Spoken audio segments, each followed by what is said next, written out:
leo somo letu linaitwa kumnyang'anya mwenye nguvu baraka zako. Sema kumnyang'anya mwenye nguvu vitu vyangu, baraka zangu. Baba Mungu, ninakushukuru kwa ajili ya jioni leo katika jina la Yesu. Nimepata kibali chako Mungu tena kusimama mbele ya madhabahu hii. Ninakushukuru kwa sababu usisimame hapa kwa akili na uwezo wangu. Niko tayari Bwana kuyanena yale ambayo Mungu ninayaona kwako. Yale ambayo Bwana unayatenda ndivyo na mimi ninakwenda kuyatenda kwa watu wako. Sema nami Roho Mtakatifu. Ni daraja lako, nitumie. Jaza kinywa changu maarifa yako.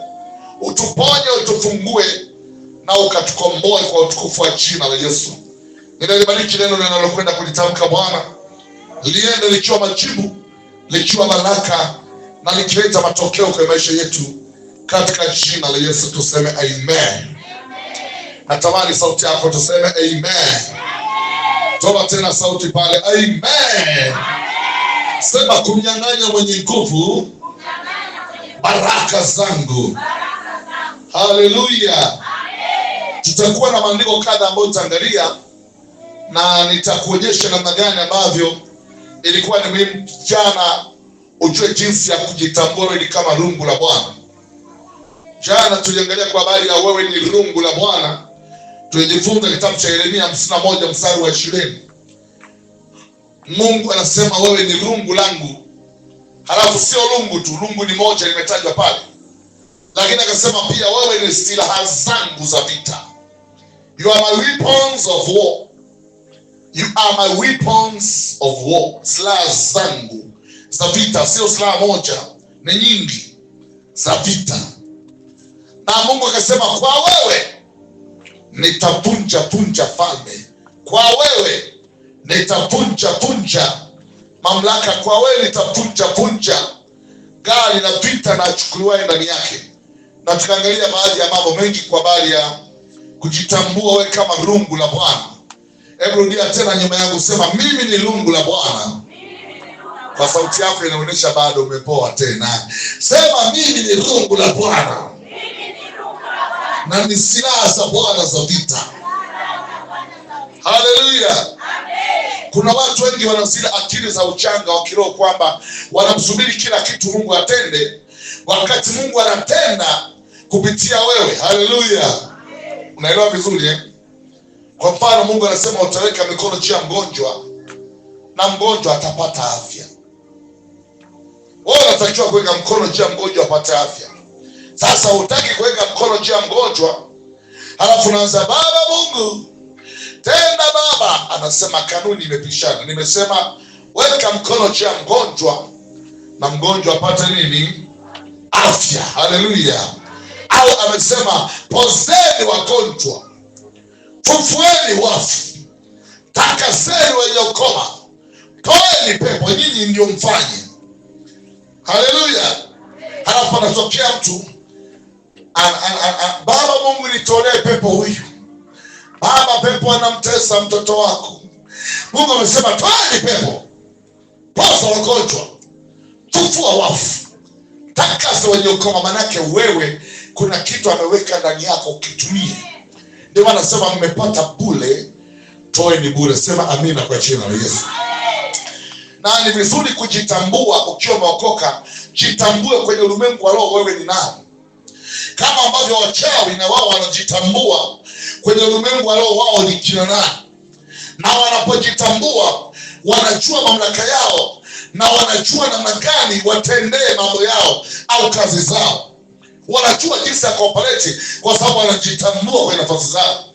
Na sisi tuliokoka kuna badiliko limefanyika kwenye ulimwengu wa mwili. Unapookoka nini kimebadilika kwako? Mwili wako bado ni ule ule. Akili yako bado ni ile ile. Tabia yako inawezekana ikawa ni ile ile, lakini unabadilisha mtazamo. Mtazamo unabadilika kulingana na vile unavyoonekana katika ulimwengu wa roho. Sema amina. Mambo zako ukiokoka rangi bado iko pale pale. Kama ni mweusi ni mweusi, kama ni mweupe au mnene bado uko vile vile. Lakini kuna jambo limetendeka kwenye ule ulimwengu usioonekana. Jambo hilo ambalo malaika wote wanalitazama, wanakuona umebadilika. Mashetani wakikuona wanakuona umebadilika, umehama kuwa mtu. Malaika wakikuangalia wanaona wewe sio tena mtu wa kawaida, wewe ni kiumbe kinaitwa kipya. Wakorintho wa pili sura ya 5 mstari wa 17. Wakorintho wa pili 5:17 inasema, hata imekuwa mtu akiwa ndani ya Kristo Yesu amekuwa ni kiumbe, sio mtu mpya. Haisemi amekuwa mtu mpya, inasema amekuwa kiumbe kipya. Tuseme wote, kiumbe kipya.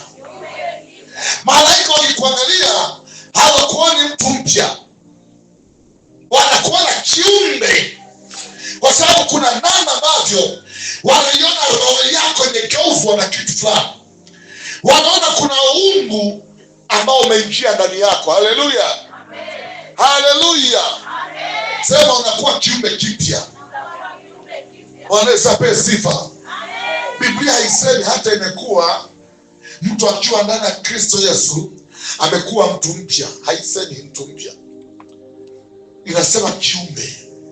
Manake ni kiumbe akijawahi kutokea, ni kiumbe akijawahi kuonekana.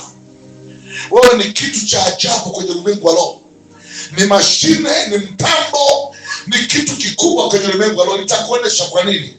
Unapompokea Yesu ndani yako, kuna badiliko linatendeka ndani ya roho yako. Mwili ni ule ule, unene ni ule ule, rangi ya ngozi ni ile ile, lakini kuna jambo la roho limetendeka, na watu wengi huwa hawafuatilii kilichotendeka ndani yao. Na kwa sababu fuatilii, unakuta wokovu wako ule una maana. Unasema tu nimeokoka lakini unarogwa, nimeokoka lakini unaugua, nimeokoka napenda Yesu lakini bunde anakusumbua. Kwa sababu hujajua wokovu wako umeleta badiliko gani kwako kwenye ulimwengu wa roho, na anatamani kujua badiliko lake. Sema amina kwa jina la Yesu. Sema leo nataka kujua badiliko langu. Tuko pamoja tu Bwana. Tuko pamoja tu Bwana. Tuliangalia maandiko matakatifu, kitabu cha waraka wa kwanza wa Yohana na ile sura ya 4 mstari wa 15. Unaweza kufuatilia waraka wa kwanza wa Yohana sura ya 4 na mstari wa 15. Biblia inasema, kila akirie ya kuwa Yesu ni mwana wa Mungu, Mungu kaa ndani yake. Hebu sema, kila anayekiri kwamba Yesu ni mwana wa Mungu. Mwambie mwenzako, umekiri Yesu ni mwana wa Mungu. Mwambie kilichofanyika, Mungu amekaa ndani yako. Hebu fungua tusome pamoja tena. Waraka wa kwanza wa Yohana sura ya 4. Sasa mara nyingi watu wanaongea wafuatilii. Kila akirie Yesu ni mwana wa Mungu, Mungu anakaa ndani yake. Mungu anakaa ndani yake. Je, unajua Mungu anakaa ndani yako? Je, unajua unapotembea Mungu anakaa ndani yako? Na kama Mungu anakaa ndani yako, hauwezi kuwa kiumbe kile kile, hauwezi kuwa vile vile. Kuna jambo limetendeka. Nataka nikupe maarifa ujitambue kwanza, maana tunapomwendea mwenye nguvu kuna jambo la kutenda leo. Haleluya. Tumefika tusome. Haleluya. Kuna mtu amefika tusome waraka wa kwanza wa Yohana sura ya 4:15. Tusome kwa sauti 1, 2, twende. Kila akirie ya kuwa Yesu ni mwana wa Mungu, Mungu kaa ndani yake. Ngoja, kuna wengine hawajasoma. Ngoja tusomee mchungaji wetu. Tusome tena waraka wa kwanza Yohana 4:15. Kuna watu wataka ipate wa Yohana 4 mstari wa 15. Ndio. Kila akirie ya kuwa Yesu ni mwana wa Mungu, whosoever confesses that Jesus is the Son of God, Mungu hukaa ndani yake, God dwells in him, naye ndani ya Mungu, and he or she in God. Yeyote akirie Yesu ni mwana wa Mungu, Mungu anakaa ndani yake. Uko tayari kukiri Yesu ni mwana wa Mungu? Maana uko tayari Mungu akae ndani yako. Maana kila akirie, hiyo ndio hatua ya kwanza inatugeuza sisi. Hii ndio hatua ambayo ukielewa vizuri, hakuna mchawi atakuonea hapa mtaani. Hakuna pepo atakayetuma kwako akakaa kwa jina la Yesu. Sema, Mungu anakaa ndani yangu. Na ukumbuke Mungu sio mwanadamu hata aseme uongo. Unaelewa vizuri? Nani anaamini neno la Mungu? Nani anaamini Mungu anasema ukweli? Nani anaamini Mungu aseme uongo? Kwa hiyo unaniambia huu ni ukweli, si ndio? Kwamba nikimkiri Yesu ni mwana wa Mungu, Mungu anakaa ndani yangu. Nani ameshamkiri Yesu ni mwana wa Mungu? Sasa Mungu anakaa ndani yako. Sasa kama Mungu anakaa ndani yako, kwa nini bado unarogwa? Kwa nini bado mashetani wametuma kwako? Kwa nini bado vifungo vinakushambulia? Ni kwa sababu una Mungu ndani kweli, lakini umemfungia kwenye box. Hujamruhusu afanye kazi, hujamtambua ili aanze kuoperate. Mungu anapotambulika ndipo anapofanyia kazi. Haleluya! Wangapi nataka Mungu akutumie? Anza kutambua Mungu anakaa ndani yako. Hata ukimwendea mgonjwa, haumwendei tena wewe. Ni wewe na Mungu mnawendea mgonjwa. Ni wewe na Baba mnakwenda kufufua. Ni wewe na Baba mnakwenda kuponya. Kama ambapo Yesu akasema, mimi na Baba siwezi kutenda mpaka Baba ametenda. Siko peke yangu. Mungu anakaa ndani yako kuanzia leo. Amina. Ni watu wawili mpokee kwa jina la Yesu. Haleluya. Magano zako mwambie Mungu anakaa ndani yako. Shida bado huamini, ndio maana hutoki hapo. Amini kwanza uvuke kwenye kuonewa. Wanaokuonea wanajua wewe ni mlokole, wanajua umeokoka, lakini wanajua hujui kama umebeba kitu kikubwa. Wanajua hujui kama una silaha nzito ndani yako. Mpaka Biblia inasema mtu akiwa ndani ya Kristo amekuwa kiumbe, sio mtu, kiumbe kipya. Hata kiumbe kina jina, kinaitwa kiumbe kipya. Na hicho kiumbe kwa sababu Kristo amekuwa ndani yako. Biblia inasema kuanzia leo ya kale yanapita. Yaani kuugua kama ulivyokuwa unaugua inaondoka. Kurogwa kama ulivyozoea inaondoka. Kufungwa kama ulivyokuwa umezoea kufunga, safari imepita. Ninatabiri jioni leo ya kale yamepita kwenye maisha yako, kwa watoto wako. Kuonewa kupite kwa jina la Yesu. Kuteseka kupite kwa jina la Yesu. Kufungwa kupite kwa jina la Yesu. Kukabwa kama ukilala, sema ya kale yamepita. Sema naanza jambo jipya. Naanza historia mpya kwa jina la Yesu. Sema amina tena, tuendelee. Mambo zako leo ya kale yapite. Mambo uko tayari yapite. Sasa fungua ufahamu wako. Biblia inasema huwezi kujua mapenzi ya Mungu mpaka ugeuze upya akili yako. Akili yako iking'ang'ana tu, nimeokoka, nitaendaga mbinguni. Mbinguni utaenda, lakini jua kuokoka kwanza kuna kitu gani kimefanyika. Warumi 12 mstari wa 2 anasema, ndugu zangu na wasihi kwa huruma zake Yesu, kwanza itoeni miili yenu iwe dhabihu takatifu ya kumpendeza Mungu. Hiyo ndio ibada yenye maana. Mstari wa kwanza. Mstari wa pili anasema msifuatishe namna ya dunia, bali mgeuzwe kwa kufanya upya akili, nia. Ndiyo utajua mapenzi ya Mungu mema. Ndiyo utajua mapenzi ya Mungu ya kupendeza, na ndio utajua mapenzi ya Mungu ya ukamilifu. Lakini mkubali kugeuzwa nia zenu. Kubali transformation of your mind. There must be another set of your mind. Dunia hii imetu brainwash. Dunia hii imetutengenezea mitazamo ya kukubali nimeokoka, na hata hivyo nitarogwa sawa. Siku moja nitamuona Bwana pamoja na kulogwa. Siku moja nitamuona Bwana pamoja na matatizo. Kwa maana imeandikwa, ni heri kuteseka lakini nitaingia mbinguni, heri masikini maana watarisi mbingu. Si maskini na mbingu ni tarifu. Mwana mtazama watu, heri kuwa maskini uende mbinguni. Biblia inasema maskini hivyo, maskini wa roho. Haleluya. Wangapi wanajua Yesu alikuwa tajiri? Hata ujui kama Yesu alikuwa tajiri.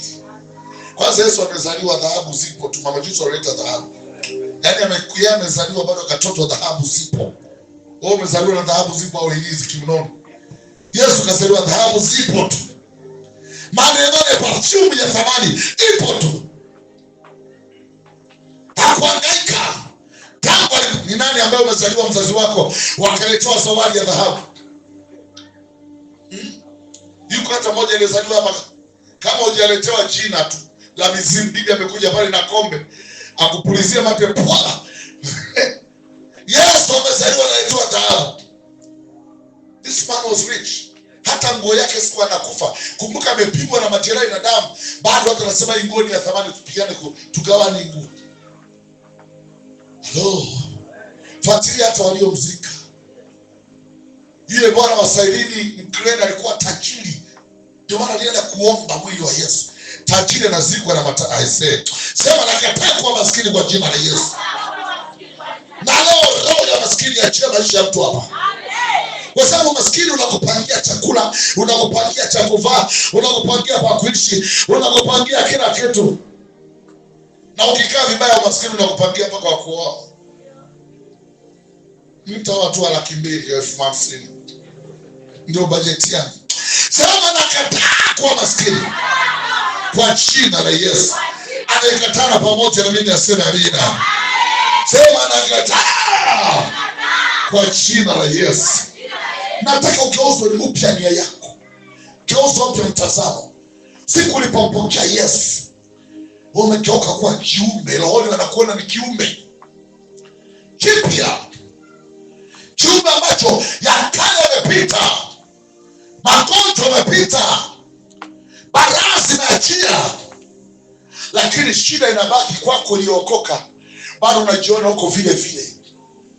Unafikiri kuokoka ni kusema tu maneno basi, ni kusema pamoja na kuamini. Warumi 10:9 alisema kwa moyo mtu huamini anapata haki. Anaamini kwanza anapata haki, alafu anakiri kwa kinywa chake, anakiri anapata wokovu. Kwanza tu kuamini kuna kuletea haki. Watu wengi hata wajue haki ni nini maana yake.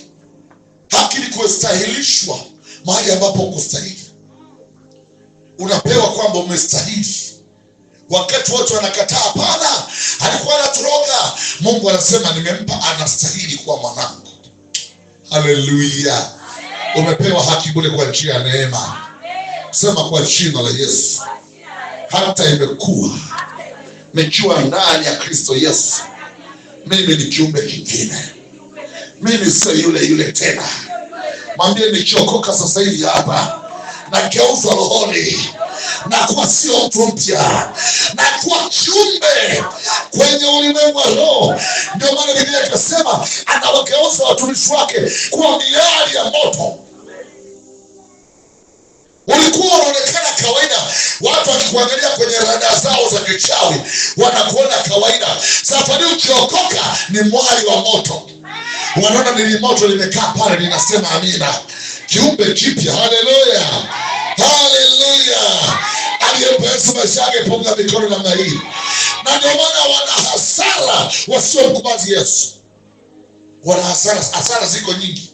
Kwanza hapa duniani utarogwa, utateswa, utaonewa, na baadaye jehanamu ya moto ya milele. Hasara. Kimkataa Yesu na hasara nyingi. Hello. Hebu tuendelee na maandiko matakatifu. Wakorintho wa kwanza sura ya 6 mstari wa 15. Korintho wa kwanza 6:15. Biblia inasema hamjia kuwa mwili wenu ni viungo vya Kristo. Mwili wenu ni viungo vya Kristo. Mtu aseme mwili wangu. Sema Yesu akiwa ndani yangu. Mwili wangu ni viungo vya Kristo Yesu. Toa sauti, sema Yesu akiwa ndani yangu. Mwili wangu unakuwa sio wa kwangu, vinakuwa ni viungo vya Yesu. Haleluya. Ndio maana nauliza, je, ni vitwae viungo vya Kristo na vifanya vya jini mahaba? Anasema la hasha. Kumbe Yesu akiwa ndani yangu, kuanzia mwili wangu unakuwa ni wa kwake. Hey. Ndio maana mimi nikikanyaga mahali mchawi akichota mchanga nimekula kwake. Kwa sababu nimekanyaga kiungo cha Kristo. Hebu sema mwili wangu ni viungo vya Kristo. Ungetoa sauti ningekuelewa. Sema mwili wangu ni viungo vya Kristo. Haleluya. Nani amekubaliana na hilo neno? Sema imeandikwa mwili wangu ni viungo vya Kristo. kuanzia leo mwili wangu ni viungo vya Yesu. Nikisalimiana na mtu, mimi na Bwana tumempa mkono. Nataka nikuze imani ya mama mmoja hapa, maana leo ni mwisho wa kuteseka. Leo ni mwisho wa ajili kukaa ndani yako. Leo ni mwisho wa mikosi kukaa ndani yako. Pokea baraka hiyo, sema amina kwa jina la Yesu. Sema mwili wangu ni kiungo cha Kristo. Sema sio kwa matumizi ya magonjwa. Tuko pamoja tu Bwana. Ukiishi na msimamo huo kwamba mwili wangu ni viungo vya Kristo, sahau kuugua. Amini nakwambia, watakutegea vitu hapo na utakanyaga na utaenda salama bila chochote. Wakati aliyekutegea anategemea utavimba mguu, hajui kwamba mwili wako ni viungo vya Kristo. Nitakupa habari ya mtu anaitwa Mtume Paulo. Aliwahi kugongwa na nyoka, watu wakasema labda atavimba. Wanasubiri nyoka aliyemgonga jamaa atavimba au atakufa ghafla. Wanashangaa nyoka ana chochote, kampukusia motoni. Ndivyo ambavyo kila silaha itakayofanyika juu yako naongea na mtu hapa leo, haitafanikiwa. Watashangaa unapita salama. Wametega mitego, haitakunasa. Watatega mitego, haitanasa watoto wako. Watatega mitego, hautanasa familia yako. Kwa maana aliye ndani yako ni tu. Wewe unatokana na Mungu. Hapana uganga juu ya Yakobo, wala uchawi juu ya Israeli. Wewe ni silaha za Bwana. Wewe ni rungu la Bwana. Ni mwali wa moto uliokaa. Haleluya. Sema amina. Mwambie zako wewe ni kiumbe kipya. Mwambie Sera alikuwa analialia jana.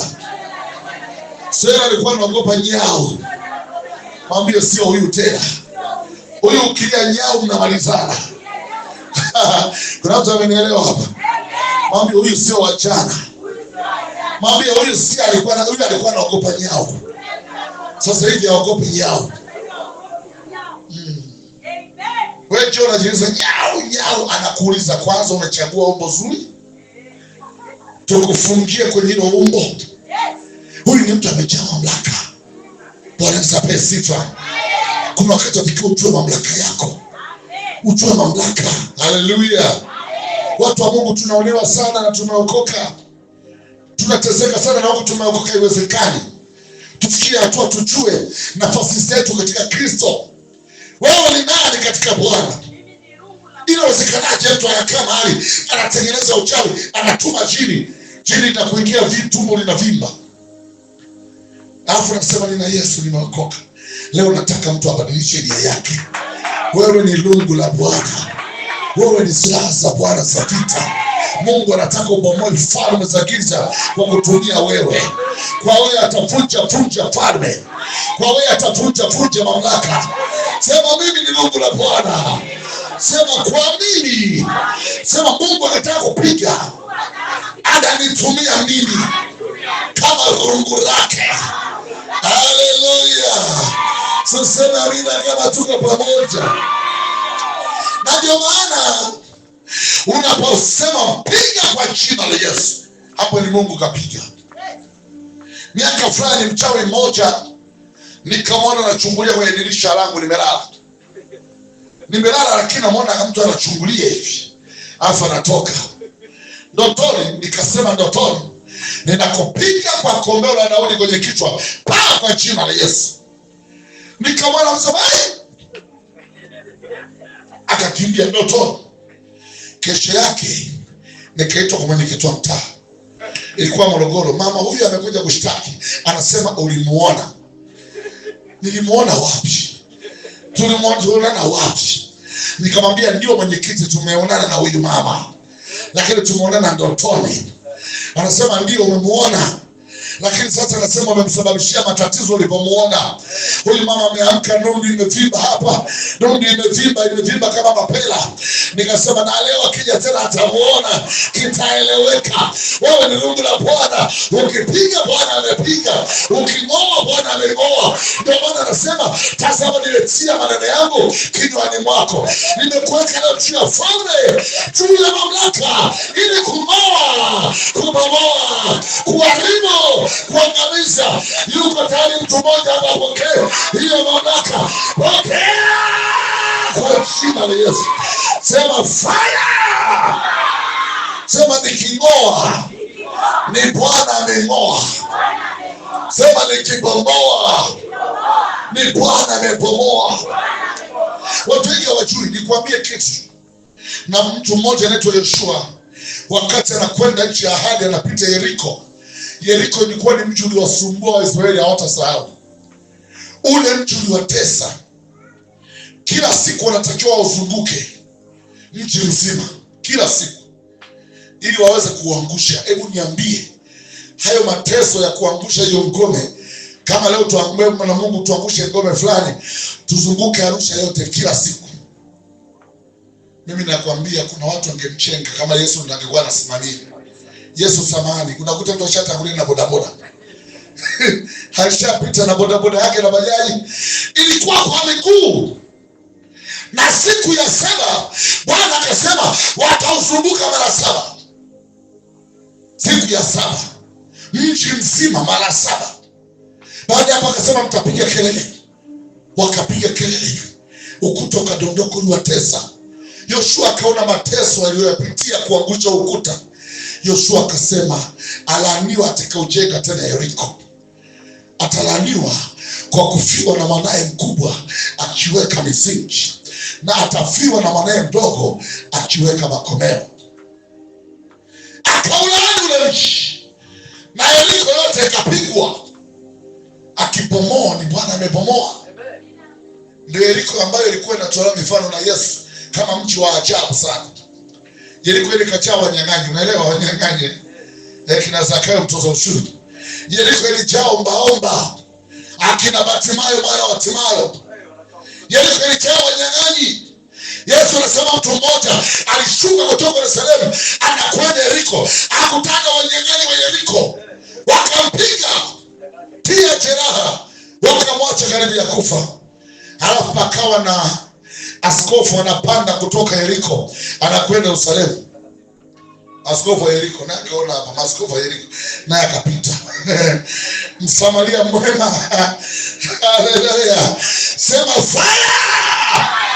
Lakini akuonesha Yoshua alipolaani ule mtu ulilanika. Kwa sababu Mungu anapokufanya rungu lake ukipiga imepigika kweli. Hujamsoma Elia akasema haitanyesha mvua ila kwa neno langu. Bwana Yesu asifiwe. Hata kama Mungu ameruhusu majira, lakini safari hali ya hewa itafuata neno langu, akasema Elia. Na Mungu anasema wewe ni rungu langu. Bwana Yesu asifiwe. Unamwona mtoto hajakaa sawa, pale pale unaanza kuachia Yesu. Baba Mungu wa mbinguni, ninaachia uzima ndani ya mtoto. Chochote kinachotesa na kibomoa na king'oa, mtoto anakaa sawa. Haleluya. Somo la leo kama nilivyosema, kumnyang'anya mwenye nguvu baraka zako. Kitabu cha Mathayo sura 12, sema amina. Haleluya. Mathayo 12 mstari wa 29. Haya ni maneno ya Bwana Yesu mwenyewe. Anasema, ama awezaje mtu kuingia ndani ya nyumba ya mtu mwenye nguvu na kuviteka vyombo vyake, asipomfunga kwanza yule mwenye nguvu? Ndivyo atakachoteka nyumba yake. Tuko pamoja? Hili neno linakaa vice versa. Jinsi ambavyo mwenye nguvu alikutendea wewe, na jinsi ambavyo wewe leo utamtenda mwenye nguvu. Kwanza useme amina hapo, niendelee. Inua uso wako, inua mikono hivi juu kwa. Sema mwenye nguvu alinitendea hivyo. Yesu anauliza, mtu anawezaje kuingia kwenye nyumba ya mtu akaiba nyota, akaiba afya, akaiba baraka? Anawezaje kuingia asipomfunga kwanza huyo mtu? Kabla hujanyang'anywa ulifungwa kwanza na mwenye nguvu. Na alipokufunga anasema cha pili, akakunyang'anya silaha ulizokuwa unategemea.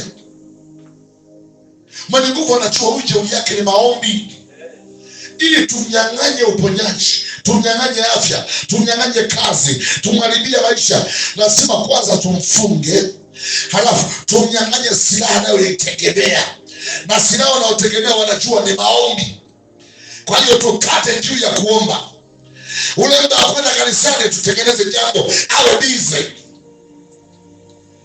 Kwani silaha gani nyingine wanategemea? Ni nini? Maombi. Kwa Mungu na kufunga ili aweze kunyang'anya silaha unayoitegemea. Na silaha ambayo tunategemea si maombi. Unashangaa ulikuwa na bidii, unaomba, unawashinda adui zako, wakasema tukate kwanza juu ya maombi.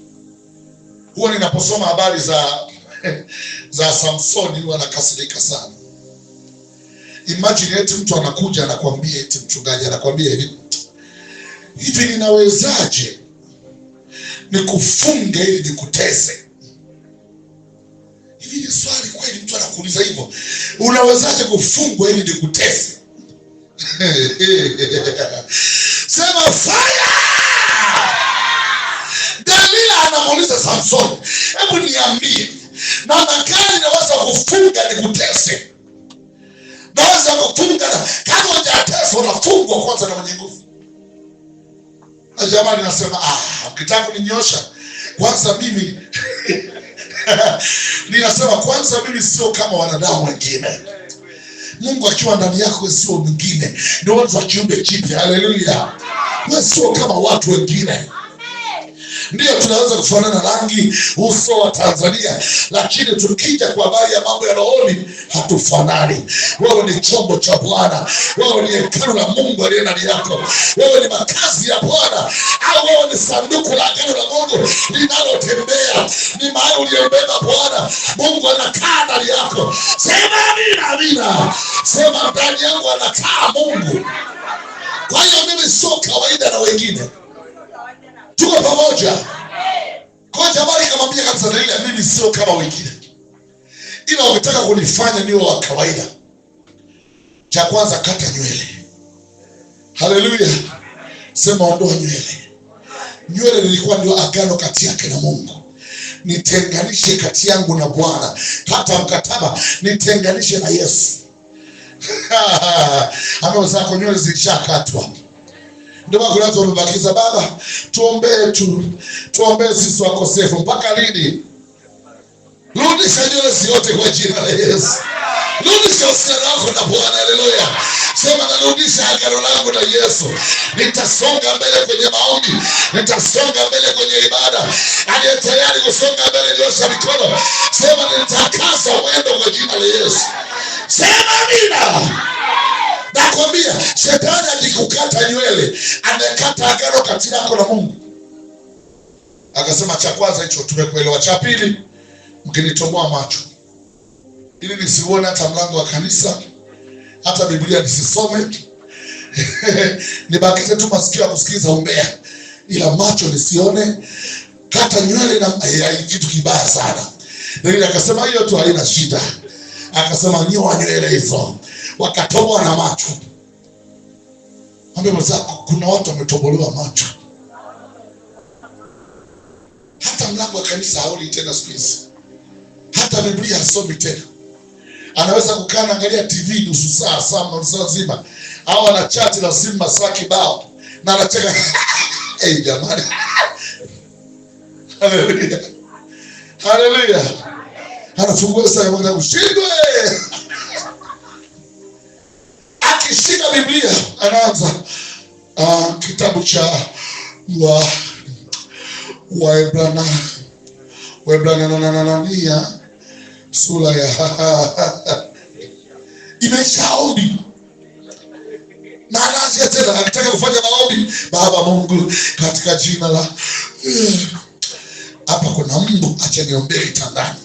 Akiingia kitandani, Bwana Yesu mfalme wa maombi yamebakia, anajiweka kwenye pipa la damu ya Yesu na lala. Sikiza nikwambie ndugu yangu, umenyoroa nywele, umekatwa macho. Hapa kuna mtu nywele zinakwenda kuota tena. Hapa kuna mtu anakwenda kulipa kisasi juu ya adui zake. Samsoni nywele zilipoota akasema nataka nikamate nguzo ambazo zinategemea mji huu. Kuna watu ambao ni nguzo wanategemewa kwenye uchawi mji huu. Yaani wale ndio vikoko vikakula wenyewe, wazito wanaaminika.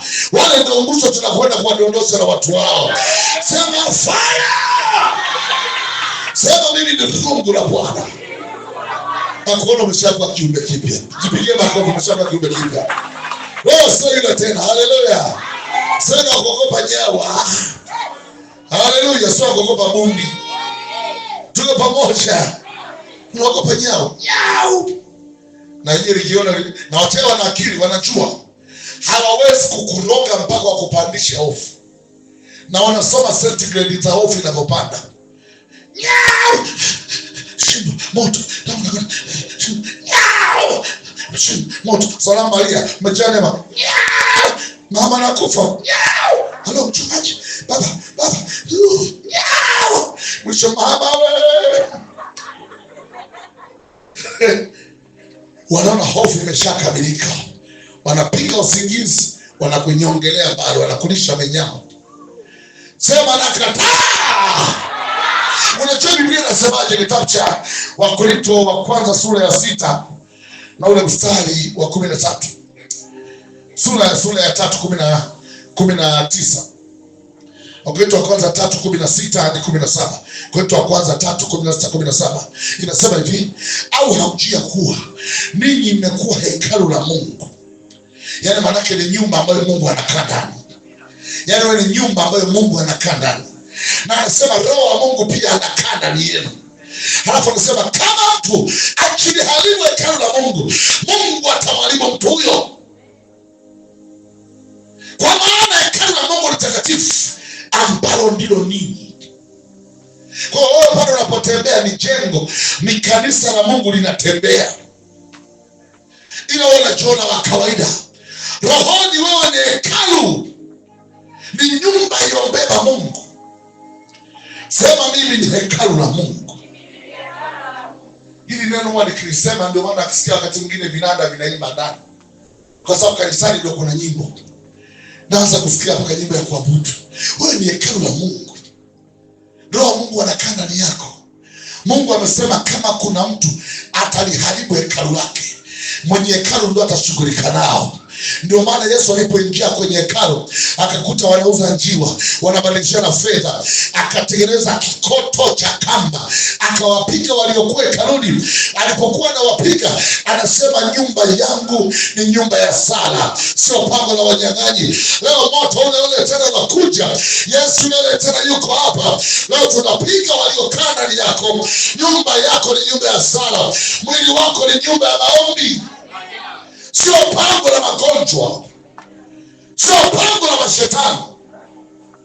Sema mwili wangu ni nyumba ya sala. Kuna mtu ananielewa? Tuko pamoja? Sema ni nyumba ya maombi, ni nyumba ya ibada. Rudia tena, mwili wangu. Mtu anashangaa katoto, niangalie mimi. Sema mwili wangu. Mpaka nimemstua. Alikuwa biza katoto ka baba aka. Haleluya. Kwa hiyo sishangae, ni kawaida watoto wa kike. Punga mkono, nimesema mwili wangu ni nyumba ya sala. Sema sio pango la mashetani. Sema nakataa kuanzia leo. Nakataa kuwa pango la magonjwa. Nakataa kuwa pango la majoka. Nakataa kuwa pango la mizimu. Nakataa kuwa pango la mashetani. Nakataa kuwa pango la wafanyabiashara wa kusema. Sema leo nawateketeza. Leo natengeneza kamba ya moto wa Roho Mtakatifu. Na waponda. Na wafyeka. Na wateketeza kwa jina la Yesu. Sema achia. Haleluya. Utashinda kweli vita kwa staili hiyo. Changamka, sema amina. Amen. Ufalme wa Mungu unatoka na watu gani? Sasa wewe kwa legelege kama utateka. Wanaokuroga wamemaanisha, wewe umaanishi. Wao wanaokutesa wamemaanisha, anavua nguo kabisa uchi, alafu anakuja kukukalia mdomoni. Kamaanisha kabisa kibidi akijasoma. Hata kimeenda kujisaidia ujui kama kiko salama. Chenye kinachua nenda kukalia mtu. Wewe kwenye maombi, ateketeza kwa damu ya mama kondoo. Changamka. Hii Hii ni saa ya kujitambua kwa jina la Yesu. Hii ni saa ya kujua wewe ni nani kwa jina la Yesu. Mwenye nguvu alipokujia alikufunga kwanza. Kwanza alikufunga. Kumbuka tu, alikufunga ukaacha ibada. Alikufunga ukaacha maombi. Alikufunga ukajiona tu uko sawa, asiwezi kuomba, nitaweka tu msalaba kwa jina la Baba na Mwana Mtakatifu, amina, nitalala. Mama mmoja akasema, baba ninakabwa kila siku. Amesema nimeshakata msalaba mara 200, haifanyi kazi. Nimekunywa maji ya baraka na mwingine nimeoga, haifanyi kazi. Anasema nalalia Biblia, wananikalia upande wa pili. Biblia haifanyi kazi pamoja na kwamba umeilalia. Inafanya kazi ukisoma na kuitafakari. Haleluya. Anaambiwa lalia Biblia, analalia, anaweka chini ya mchako, wanakuja wanakalia upande huu wa pili. Bwana Yesu apewe sifa. Mwambie leo, walionikimbiza zamu yao kuwakimbiza. Haleluya. Sema leo nataka nimwendee mwenye nguvu. Sasa kanuni imesema hauwezi na wewe kuingia nyumba ya mwenye nguvu mpaka umfunge,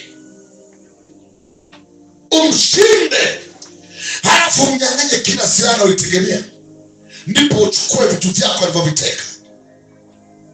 Hauwezi kumwendea mwenye nguvu kwa maombi ya salamu Maria umejaa neema, Bwana yu na wewe. Hiyo kwanza ni salamu, kumsalimia mke wa mtu, of which is not sin kumsalimia mke wa mtu.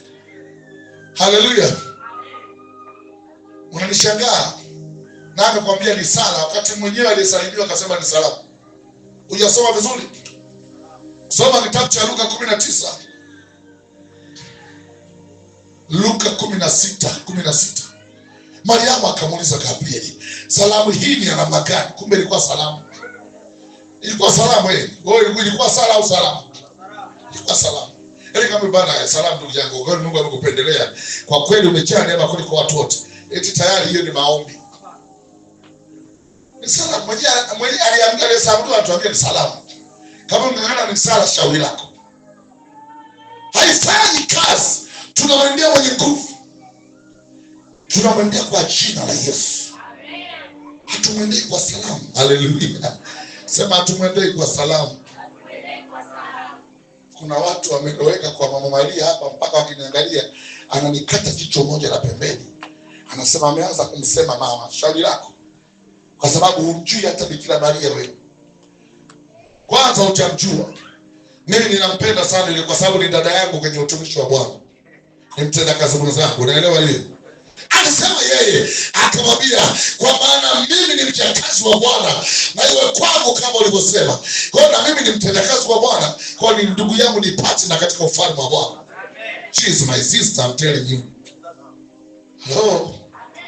Halafu ni kumdhalilisha Yusufu, ni kumtukana Yusufu, ni kumdhalilisha mume wake kwa kuendelea kumwita mke wake bikira mpaka leo. Tena mtu aliyezaa miezi 9 bado anaitwa bikira kabisa, na degree yako kabisa na usomi wako.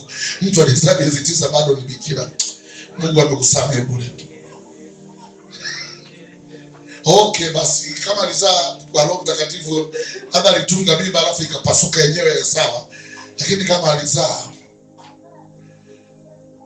siku za kuzaa zilivyotimia, akamzaa mtoto mchanga, akamlaza katika hauli la ng'ombe, sipotimia maana yake miezi 9. Lakini umeling'ang'aniza kumwita yule mama wa watu bikira, hapia ni mke wa mtu. Malaika akamwambia Yusufu, sio kumchukua Mariamu mkeo. Kumuita Mariamu bikira mpaka leo ni kumtukana Yusufu kwamba ni nobody. Shauri lako kama unachukulia. Lakini ni kwa upande wa pili wa Mariamu, sema amina. Sema ni mama wa imani. Sema ni jembe la imani. Mama aliyekuwa tayari kubeba mimba ya baba asiyejulikana mbele ya mchumba wake. Leo ni binti gani hapa Yesu akitoka hapa mwambie utakuwa na mimba leo, alafu ana mchumba.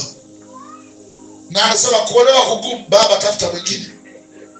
Sinalidie kabisa uchumba wako. Kuna binti atakubali leo kubeba mimba ambayo haijulikani mume ni nani.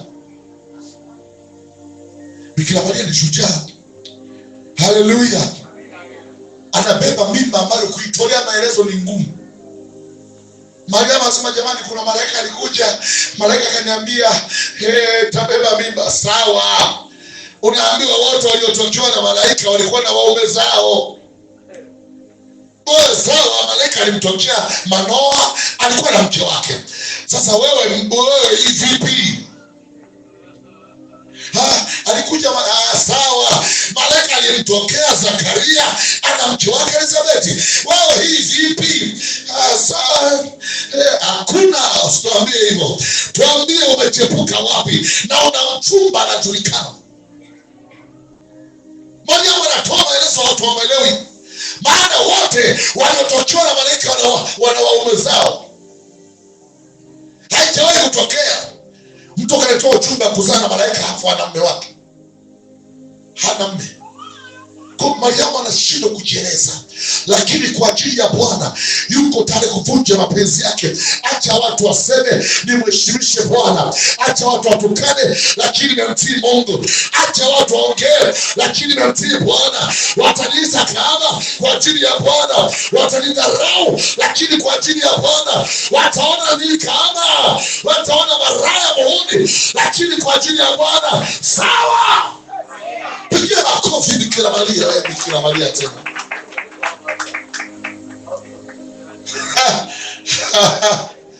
Mama ambaye alikubali kuriski. Wewe ni vitu vingapi vinakushinda kuriski kwa ajili ya Mungu? Uko radhi kuriski baadhi ya mambo kwa ajili ya kumheshimu Mungu? Mariamu ni mfano yule mama. Jambo lingine, yule mama ni mama wa imani. Watu wakamfuata kumwambia, Bwana, soda zimeisha kwenye harusi. Sasa tunataka hebu ongea na mtoto wako watu wapate pombe sasa, kwa maana soda zikiisha kinachofuata ni pombe. Ukielewa mimi ninavyosema?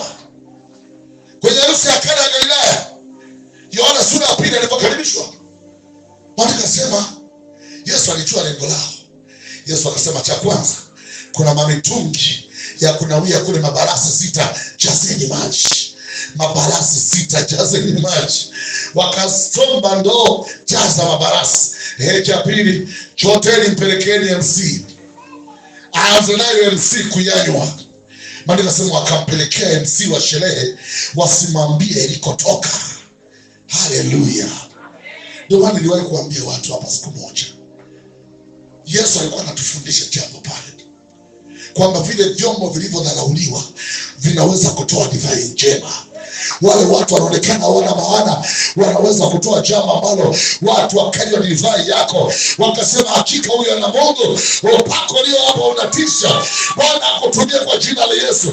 Mungu akutumie kwa viwango vikubwa. Watu wanaokudharau siku moja wamuone Mungu akitenda ndani yako. Pokea hiyo baraka, sema amina. Sema amen. Sema siku moja barasi litatoa divai njema.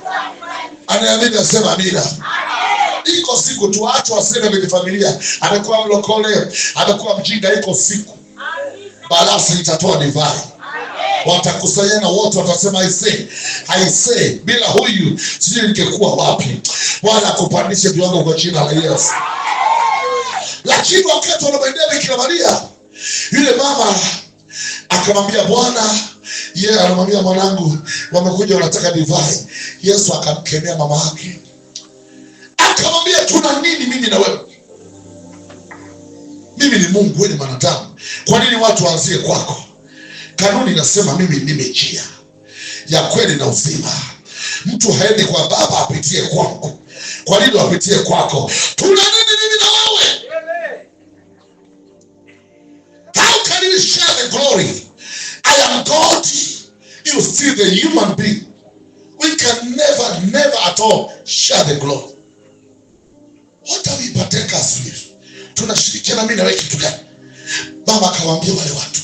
Hii ndio napenda sentensi ya Bikira Maria. Atakalo waambia fanyeni. Naomba rudia neno hili Mungu, sema atakalo waambia fanyeni. Rudia tena, atakalo waambia fanyeni. Hili neno ni kubwa sana. Yesu akisema tembea tembea, akisema umepona umepona, akisema barikiwa umebarikiwa, anatufundisha imani ya kuliamini neno la Bwana. Yuko tayari mtu mmoja hapa kutenda kama neno linavyosema? Yuko tayari mtu mmoja hapa kushinda kama Bwana asemavyo? Sema amina. Sema atakavyoniambia nitafanya. Haleluya, haleluya. Hiyo ndio imani ya kutumiwa na Yesu. Ndio maana aliwaambia atakalowaambia fanyeni, walifuata kama alivyowaambia. Chateni maji, pelekeni watu wanywe, ikawa vile. Sasa wewe ni hekalu la Mungu. Mungu yuko ndani yako. Wewe ni silaha za Mungu za vita.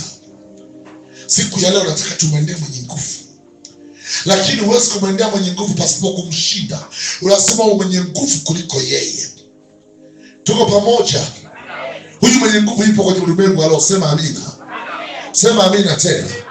Sema kuna mwenye nguvu amelinda vitu vyake alivyovichukua kwangu. Sema leo ninamwendea nikiwa mwenye nguvu kuliko yeye, kwa jina la Yesu. Uko tayari tumwendee? Mwambie mwenzako lazima uwe mwenye nguvu kuliko yeye. Sasa namna gani wewe unakuwa mwenye nguvu kuliko yeye? Unatamani kujua? Nani anatamani kujua kuwa mwenye nguvu kuliko watu? Namna ya kwanza ni kutambua ndani yako na Mungu hauendi peke yako. Aliyemuumba huyo mwenye nguvu yuko ndani yako. Haleluya. Naomba nisome andiko la mwisho, kitabu cha Isaya 54. Watu wanaopenda sana Isaya 54. Nisome kuanzia mstari wa 15, tutaenda mpaka mstari wa 17. Isaya 54. Changamshe kidogo. Isaya 54. Ndio. Tazama yamkini watakusanyana. Tazama yamkini watakusanyana, lakini si kwa shauri langu. Si kwa shauri la Mungu, sio kwa ajili ya Mungu. Wote watakao kusanyana juu yako wataanguka kwa ajili yako. Wote watakao kusanyana juu yako wataanguka kwa ajili yako. Endelea. Tazama nimemuumba muhunzi afukutaye moto. Rudia tena hapo. Tazama nimemuumba muhunzi afukutaye moto. Tazama nimemuumba mchawi mwenye uwezo wa kutengeneza tunguli. Nimemuumba muhunzi ambaye anapuliza moto kutengeneza silaha. Ulishaona anapotengeneza zile spears, mishale mikuki. Yule muhunzi anaweka moto pale mkaa na bomba fulani, afu chuma kimo kwenye moto, anafukuta moto, anapulizia, kile chuma kinalainika, atengeneze, atoe silaha ya maangamizi. Sasa Mungu anasema huyo muhunzi mimi nimemuumba sasa atengeneze silaha. Endelea. Atakayetoa silaha kwa kazi yake, atatoa silaha kwa ajili ya kazi yake. Nami nimemuumba mharibu, lakini pia nimemuumba wa kumharibu huyo muhunzi, ili amharibu. Kwa hiyo malizia, kila silaha itakayofanyika juu yako haitafanikiwa. Kwa hiyo nikimharibu muhunzi, silaha yake haitafanikiwa. Ndio inakuanzia Biblia huko. Anasema nimemuumba muhunzi. Kuna mtu nimemuumba ni mchawi, anatengeneza tunguli, anatengeneza silaha, anatengeneza kombola, anaotaka kulituma. Anasema lakini huyu anayetengeneza kombola hajajua nimemuumba wa kumharibu. Nimemuumba pia mharabu, yuko Pastor French wa kumbomoa huyu muhunzi. Anasema nikishambomoa huyu muhunzi, silaha aliyoitengeneza haiwezi kufanikiwa. Tumeshaumbwa na Bwana kwa ajili ya kuwabomoa wale. Leo pokea uwezo. Leo tunawaendea, tunapiga silaha zao, tunapiga makombola yao, tunafyatua mitego yao. Leo siko sawa kama watu wa jana. Haleluya. Tabidi nichambue wale ambao wanaona wako sawa, tuwakalishe pande. Sema amina. Wengine wamesinzia na kuonesha kitu cha ajabu hapa. Mungu anasema nimemuumba muhunzi, mtaalamu, fundi anayeweza kutengeneza silaha ya maangamizi. Kwa sababu kuna watu wamekaa kikao, wamekusanyana si kwa shauri la Mungu, kwaje kwa njia ya kukuangamiza. Sasa wanahitaji silaha. Anasema wamekusanyana si kwa shauri la Mungu, bali kwa shauri la kuangamiza wewe. Sasa wanataka silaha. Sasa ile silaha wanaitaka, kuna mtaalamu wamemtafuta, fundi, muhunzi, mganga, awape kombora la kuachilia. Muhunzi akaanza kuandaa silaha zake. Wakati anaandaa silaha, Mungu akasema, nimemuumba na mharibu, nimemuumba mharabu wa kumharibu huyu muhunzi. Kwa hiyo akipigwa huyo muhunzi, kila silaha aliyoitengeneza haiwezi kufanikiwa. Leo tunawafuata wahunzi wote, tunawafuata wote walioandaa kombora juu yako, walioandaa kombora juu ya watoto wako. Sisi kama nataka niwafuate leo, walioandaa kombora juu ya uzao wako. Kwanza pokea pako jiona leo, pokea mamlaka ya Mungu, pokea uweza, kwa sababu aliye ndani yako ni mkuu. Wewe ni mwenye nguvu kuliko wao. Sema amina. Sema mimi ni mwenye nguvu kuliko wao. Sema leo ninamfuata yule muhunzi aliandaa silaha za maangamizi ili kuangamiza maisha yangu. Sema na wale waliokusanyana kinyume na maisha yangu, Mungu amesema wataanguka kwa ajili yangu. Wewe unasema waanguke, wewe unasema wapondwe, wewe unasema waanguke. Sema wapigwe kwa jina la Yesu. Kuna watu wamenielewa. Sema wamekusanyana mahali, wanajadili wa kumaliza namna gani. Leo nataka nishughulikie. Leo nataka tufuate vitu vyako. Uko tayari tumwendee mwenye nguvu? Uko tayari tumwendee aliyelinda watoto wako, aliyesikilia ndugu zako mchukueni, aliyesikilia mali zako akakuroga, aliyesikilia kiwanja chako amekuroga, aliyesikilia fedha zako amekuzuia?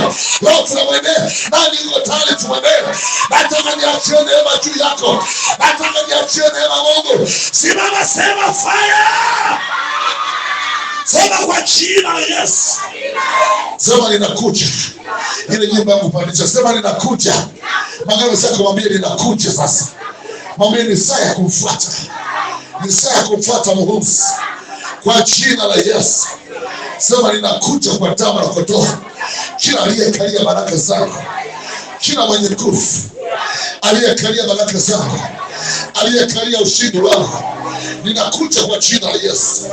Ndio sauti tunasema, Baba Mungu wa mbinguni, ninakiri ya kwamba Mungu unakaa ndani yako na mimi nakaa ndani yako. Tena inaandikwa, ninyi watoto wadogo watokane na Mungu, nanyi mmewashinda, kwa sababu yeye aliye ndani yenu ni mkuu. Sema ninakiri leo, kuna mkuu anakaa ndani yako kuliko wakiza. Aliye ndani yangu ni mkuu, na mwendea adui yule mwenye nguvu. Leo ninakuja kwake nikiwa mwenye nguvu kuliko yeye, kwa maana aliye ndani yangu ni mkuu. Leo ninafunga silaha zozote anazozitegemea, na bomoa mafunguli yake, navunja utai wake, navunja mashetani wake. Kila silaha anayoitegemea leo naiharibu, anza kuharibu. Leo naharibu kila silaha anayotegemea, hiyo uchawi, hiyo maneno, hiyo wanadamu. Leo naharibu silaha zote. Tacha maomba, kuna neema juu yako, usinishagae. Hiyo sauti neno, haribu silaha yoyote anayoitegemea. Hiyo maneno yake yanavunjika, mitego yake inavunjika. Vunja kila silaha yake anayoitegemea kwa damu na kondoo. Kila silaha yetegemea kwa ajili ya kudhuru maisha yako, leo tunampokonya, leo tunaichoma moto, na choma mikono yao kwa moto lao, kwa moto lao. Majini yanayotegemea na alipua kwa moto lao, choma majini yao kwa damu ya Yesu. Wateketeze mashetani wao, majini wao, wateketeze kwa moto lao, kwa moto lao. Washa moto, wanateketea, wanateketea. Kila silaha anayoitegemea leo tunaiteketeza, leo tunaiharibu kwa damu ya Yesu. Leo tunavunja eneo, vunja haribu kabisa, maana leo tunakwenda kumnyang'anya Ponya kila kitu chako alichokishikilia, atarejesha leo. Anza mwalimu, wateketeze kwa moto lao, kwa moto lao, kila silaha yao walioiandaa, yale mashetani, teketea. Ule uganga, teketea. Yale majini, teketea. Na washa moto lao kwa damu ya Yesu Kristo. Leo achie nyota yangu, leo achie kibali changu, leo